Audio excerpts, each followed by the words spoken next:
gato negro y todos los martes a las 12 de la noche frotarás el lomo con un poco de sal molida, recitando la siguiente oración. Oh planeta soberano,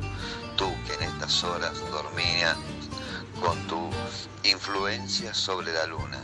yo te conjuro por la virtud de esta sal y de este gato negro, y en el nombre de Dios Creador, para que me concedas toda clase de bienes, tanto en salud como en tranquilidad y riqueza.